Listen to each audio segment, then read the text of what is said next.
Welcome back, everyone. Today we're talking about interest per year. These are practice problems for beginners. However, these problems are going to become a little bit more realistic, and I have some challenging problems in today's video.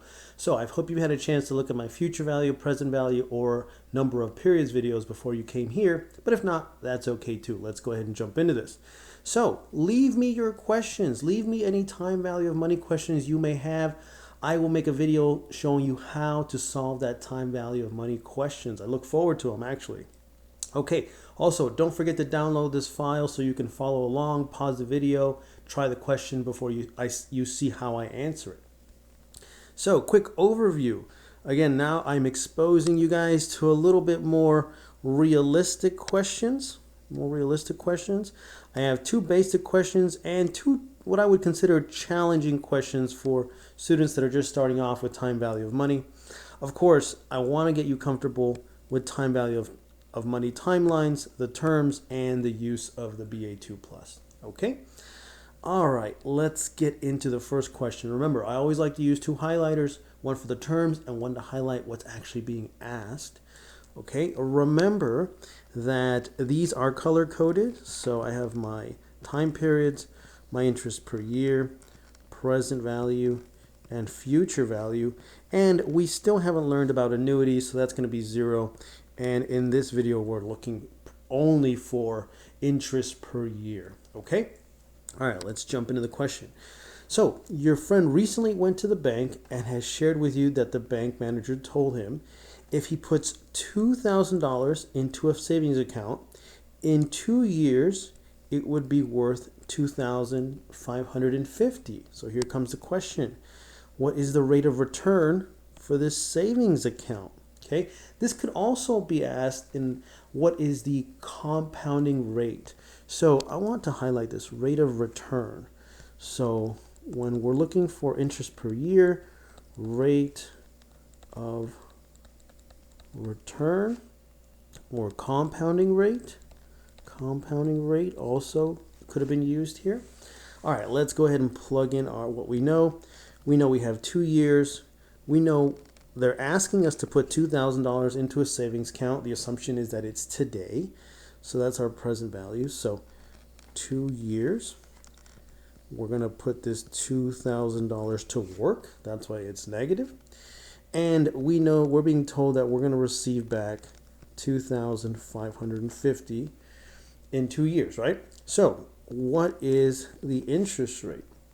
Now, let's put that into our financial calculator here. Second clear time value of money.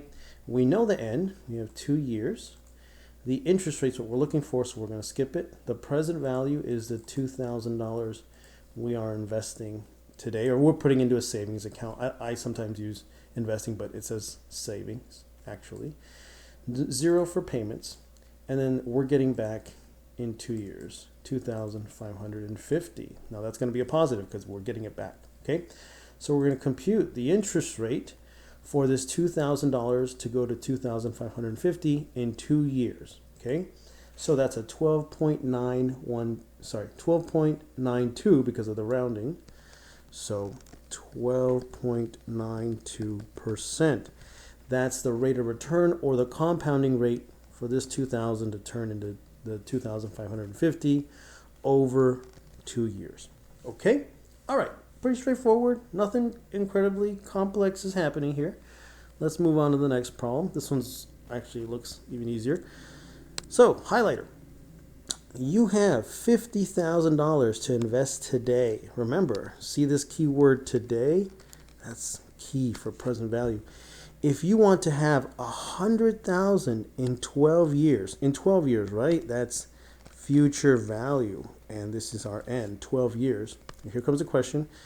What annual interest rate do you need to earn on your investment? So 0 for payments, N, interest, present value, future value.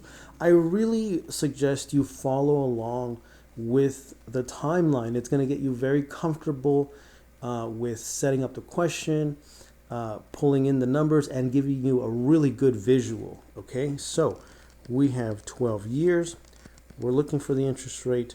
We're starting off with $50,000 today, right? Just as the question says, and I want to just drive that home. So future value, we want to get back 100,000. So at this point, if you've done all the videos, you know it's pretty repetitive. We're going to clear this. We have 12 years. We have, we're going to skip the interest because that's what we're looking for. Present value, we're starting with 50,000, 0 for payments, and we want that money to effectively double to 100,000.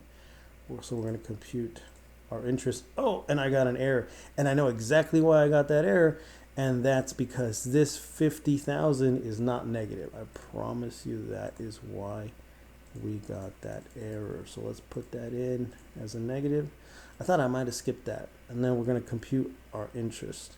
Okay, so 5.946. Let's just put that as 5.95. 5.95%. That was very key. Okay, notice we got an answer here, but if I leave it as a positive and put it as a present value, compute, we're going to get this error 5. Keep that in mind. Okay. All right, moving along. So again, remember, you can pause the video and then try it on your own first. This is a more challenging problem, but nothing too crazy, okay? Let's read the problem. You have been awarded a court settlement that will pay you $50,000 in 2 years. That's in 2 years. That's in the future. Future value, okay? You can also put them in as you're going through them. However, you have been offered a lump sum of $44,000 today, present value, 44,000. Okay. All right. So, assuming the offer is fair, what annual discount rate? Here's a question. What annual discount rate is being used to determine the present value of your settlement? So what are we missing? We're missing the 2 years here for our N. 2 years. Okay. Now, this is a little tricky because the negative is in the 44,000. You could say if I'm receiving that $44,000 today, you could effectively flip these and you'll get an answer in terms of interest rate. I wonder if that'll work. We'll try that. We'll see if we get an error, and I could be wrong. Okay, let's try that. So I'm also learning something here alongside you guys. I haven't pushed the calculator that hard, I guess. Okay, so 2 years. Let's try putting in 44,000. I hope we don't get I think we're going to get a negative interest rate, so I don't think that's a smart thing to do. Let's keep it as a negative. 50,000. That's the way a traditional question would look, right? 50,000. So let's make that negative. Present value, 0 payments. 50,000. Because we're discounting from 50 to 44. Then we're going to compute the interest rate, 6.60 IY. 6.60. Don't forget this is percent. Now, just for fun, let's see what happens if we do put that in as 44,000 as a negative. Present value. Now that 50. Oh no, sorry. We said we were going to do it backwards, right? We're going to put the 44,000 as a positive and put the 50,000 as a negative. I think that just means the interest rate is going to come back as negative. Compute. Oh no, I was wrong. It gives you exactly the same, so it doesn't impact that. Okay. All right. So we only have one more question left. This one is a little bit more challenging, but not a lot, not too much. You know, we're going to break this problem down just like I've been showing you guys. So, highlighter, you want to double your money in 2 different ways. First, you invest $10,000 today, and you want it to grow, to $20,000 in 6 years. Second, your friend invests $10,000 today, but wants it to grow to $30,000 in 9 years. So what is the question? We've highlighted all the terms. Who needs to earn a higher annual interest rate? And by how many percentage points is the required rate of return higher? So first thing we're going to do is label our time value of money here, present value, future value. So we have to do it twice because we're doing this is a two-part problem. Now let's label this one A and let's label this one B. So A and B. And let's just go through the terms here. We have $10,000 today, we have 6 years, and we want $20,000 in the future. And for the other one, it's the same $10,000, but he wants $30,000 and he wants it 9 years in the future. Okay, so let's start with A. We have 6 years. The interest rate is what we're looking for both, right? And then the present value is the $10,000 negative, and we want $20,000 positive in the future. The next one, I'm just setting up both of them first, okay? The next one is 9 years. We're going to start off with the same $10,000, but we want this one to grow to $30,000, and we're trying to figure out the discount rate for both of them. This approach, you can decide, I just want to do one first, figure that out, and then I want to do the other one, but I wanted to set them both up so we could just plug them into the calculator at this point. All right, so let's put A into the calculator. We got 6 years. We're looking for the interest rate, so we're going to skip it. The present value, we're starting with 10,000, negative. No payments, 0 payments, and we want to just effectively double our money in 6 years. So what's that interest rate? 12.25. So this would be 12.25%. You can actually, well, to answer the question on the exam, what I would ask my students is to actually keep the 2.2462. So let's keep that for the middle step. 2.2462. Just because it has a secondary question of how many percentage points higher is the other one, okay? All right, and I'm going to store this number 1, and then let's clear our time value of money.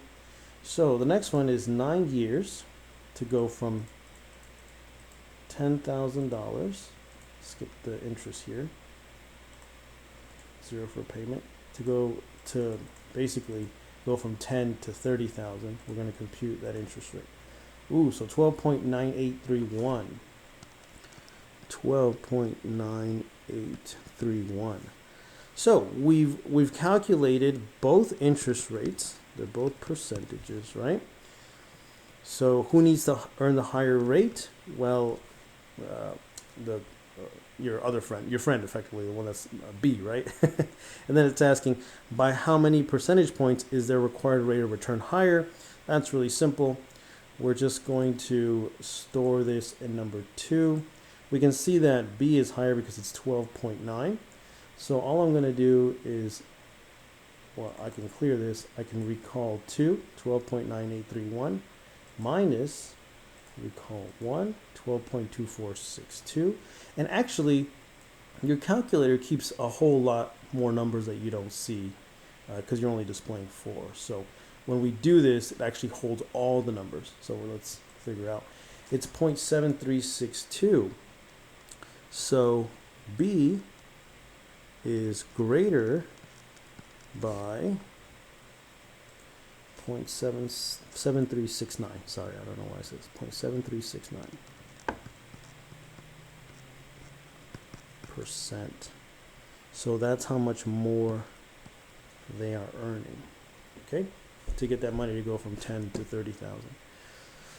All right, so that pretty much wraps it up for today. A few takeaways. Keywords when solving for interest rates are usually what rate of return, what is the discount rate, what interest rate do you need to earn, X amount of dollars. So in these questions, you were given time, present value, and future value, and you were only left for interest per year to be solved for. And, when we get more advanced in payments, you might be given payments, but always remember, you're going to be given 4 out of the 5 variables. Even if in some cases, a variable is omitted, like in this case, like payments. Okay? All right, I hope that was helpful. We're starting to get into some more challenging questions.